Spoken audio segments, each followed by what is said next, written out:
बिस्मिल्लाहिर्रहमानिर्रहीम। व्यूवर्स, अपनी इस वीडियो से हम बाकायदा टैली को सीखने का आगाज़ करते हैं।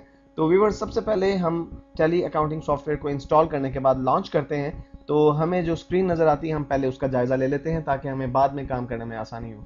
व्यूवर्स, टैली की जो स्क्रीन है जिसे हम ग्राफिकल यूज़र इंटरफेस कहते हैं, उसे मेनली 4 हिस्सों में तकसीम किया गया है। व्यूवर्स, सबसे ऊपर टॉप पे आपको कुछ बटन नजर आ रहे हैं जैसे print, export, email, upload, language और कीबोर्ड वगैरह के। तो ये आपके पास हॉरिजॉन्टल आपके पास बटन बार है या हॉरिजॉन्टल बटन्स हैं। राइट साइड पे भी आपको बहुत से बटन नजर आ रहे हैं जो कि फिल वक्त ब्लैंक हैं, और उसमें से चंद एक बटन जो है इस वक्त जो है वो आपको अलाइव नजर आ रहे हैं, जैसे सेलेक्ट कंपनी, कॉन्फ़िगरेशन और फीचर्स वगैरह के बटन। व्यूवर्स, जो हम काम करते जाएंगे और हमारे पास राइट साइड पर जो हमारा वर्टिकल स्क्रॉल बार है यहाँ पर, या वर्टिकल जो हमारे पास बटन बार है यहाँ पर बटन जो है ऐड होते जाएंगे। और व्यूवर्स, ये हमारा जो वर्टिकल बार है इस पे हमारे जो बटन्स हैं वो वर्टिकल जो बटन बार है इस पे हमारे बटन्स चेंज होते रहते हैं according to the screen.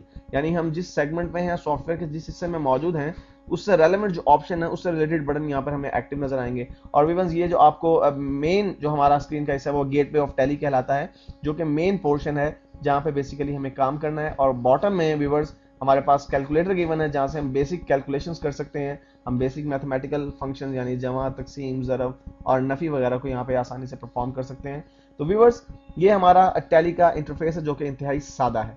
Viewers, सबसे पहला काम जो हमें सॉफ्टवेयर ओपन करने के बाद करना होता है वो है हमें अपनी कंपनी का डाटाबेस क्रिएट करना है, हमें अपनी कंपनी का सेटअप क्रिएट करना है। जो लोग किसी भी अकाउंटिंग सॉफ्टवेयर में काम कर चुके हैं वो लोग इस बात से बखूबी वाकिफ होंगे कि किसी भी अकाउंटिंग सॉफ्टवेयर में काम करने से पहले, चाहे वो पीच3 अकाउंटिंग सॉफ्टवेयर हो, चाहे वो क्विकबुक अकाउंटिंग सॉफ्टवेयर हो, आपको अपनी बिजनेस से रिलेटेड कुछ इंफॉर्मेशन प्रोवाइड करनी होती है जिसे हम कहते हैं कि हम अपनी कंपनी का सेटअप क्रिएट कर रहे हैं। तो व्यूवर्स, यहाँ पर भी हमें सबसे पहले अपनी कंपनी का सेटअप क्रिएट करना है। तो सेटअप क्रिएट करने के लिए गेटवे ऑफ टैली में इस वक्त आपको जो बेसिकली जो गेटवे ऑफ टैली है वो भी दो सेगमेंट्स में डिवाइडेड है, लेफ्ट साइड और राइट साइड। राइट साइड पे व्यूवर्स आपको कंपनी इंफॉर्मेशन के नाम से एक छोटा सा मेन्यू बार नजर आ रहा है जिसमें सबसे ऊपर हमारे पास ऑप्शन है सिलेक्ट कंपनी का, जो कि इस वक्त डिम है। और इसके डिम होने की वजह यह है कि हम अभी कोई कंपनी चूंकि हमने क्रिएट ही नहीं की, इसलिए हम कंपनी सिलेक्ट नहीं कर सकते। व्यूवर्स, यहाँ पे मैं ये बात आपको बताता चलूं कि आप टैली अकाउंटिंग सॉफ्टवेयर में एक वक्त में एक से ज्यादा कंपनीज के, एक से ज्यादा बिजनेसेस के अकाउंटिंग रिकॉर्ड्स को मेंटेन कर सकते हैं। और इसलिए यहाँ पर आपको ये सिलेक्ट कंपनी का ऑप्शन दिया गया कि आप एक से ज्यादा कंपनी के सेटअप्स को क्रिएट कीजिए और फिर जिस कंपनी के सेटअप में आपको काम करना है उसे यहाँ से सिलेक्ट कर लीजिए। लेकिन सबसे पहले व्यूवर्स हमें काम जो करना है वो है अपनी कंपनी का सेटअप क्रिएट करना। तो हम क्रिएट कंपनी के बटन पर क्लिक करते हैं तो हमारे पास कंपनी का जो सेटअप क्रिएट होना शुरू हो जाएगा। हमारे पास एक विजिट टाइप जो है वो मैकेनिज्म स्टार्ट होगा जिसमें हमें कुछ इंफॉर्मेशन प्रोवाइड करनी होगी।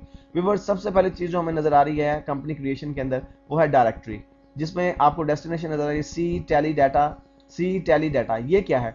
व्यूवर्स, बेसिकली जब आप अपने कंप्यूटर में टैली को इंस्टॉल करते हैं तो ये बाय डिफॉल्ट आपकी सी डायरेक्टरी में जाके टैली नाम आपका टैली नाम का एक फोल्डर बनता है, जहां पर उस टैली नाम के फोल्डर में डाटा नाम का एक फोल्डर बनेगा जहां पे आपकी कंपनी का डाटा जो है स्टोर किया जाएगा। अगर आप चाहते हैं कि इसकी डेस्टिनेशन ये नहीं कोई और हो, आप डी में, ई में या एफ में अगर रखना चाहते हैं अपनी कंपनी का सेटअप तो आप वहां पे भी रख सकते हैं, लेकिन मैं इसे बाय डिफॉल्ट सी में ही रहने देता हूं।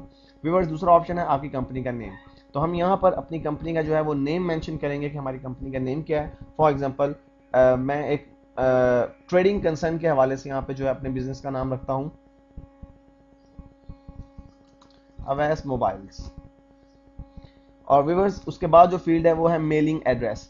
मेलिंग एड्रेस और मेलिंग नेम, यहाँ पर मुझे वो नेम और वो एड्रेस देना है जहाँ पर मुझे अपनी डाक वसूल होगी या जहाँ पे जो है मेरी कंपनी या मेरा बिजनेस एग्जिस्ट कर रहा है। तो मैं यहाँ पे एक फिक्टिशियस नेम में वही रहने देता हूँ और फिक्टिशियस एड्रेस को एंटर कर देता हूँ।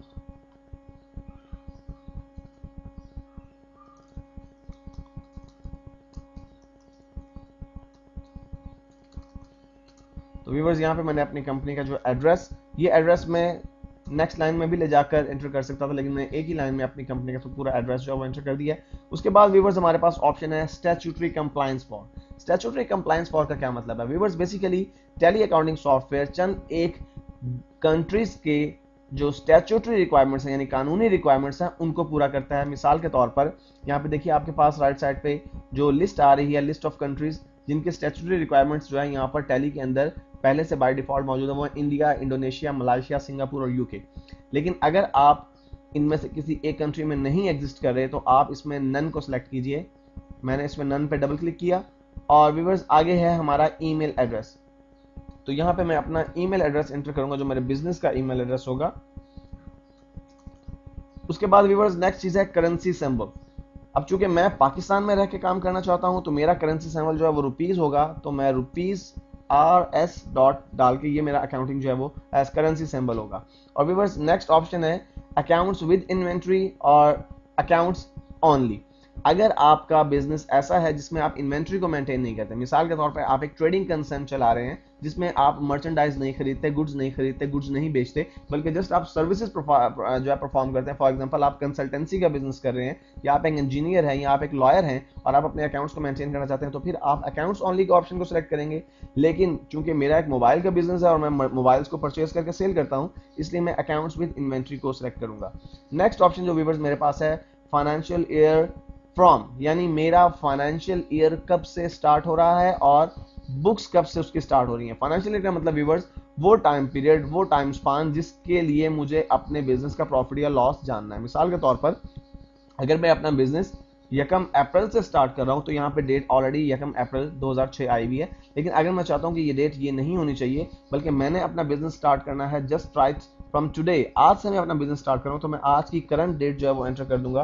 मिसाल के तौर पर आज जो हमारे पास डेट है वो है 15/4 और 2011।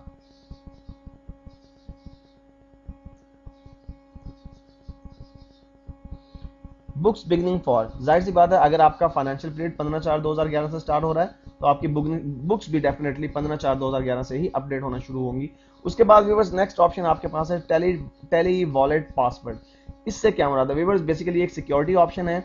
अगर आप चाहते हैं कि आपके टेली सॉफ्टवेयर के अंदर जितनी भी डायरेक्टरीज हैं, जितनी भी कंपनीज का डेटाबेस बना वो सिक्योर रहे, तो यहाँ पे आप एक पासवर्ड सेट कर सकते हैं। लेकिन अगर आप इसे खाली छोड़ दें तो भी इससे कोई फर्क नहीं पड़ेगा। बेसिकली ये सिक्योरिटी से जो है वो रिलेट करता है। लेकिन अगर आप अपने टेली वॉलेट का पासवर्ड भूल गए तो फिर वो तमाम डेटा अनयूजेबल हो जाएगा, ये बात ध्यान में रखिएगा।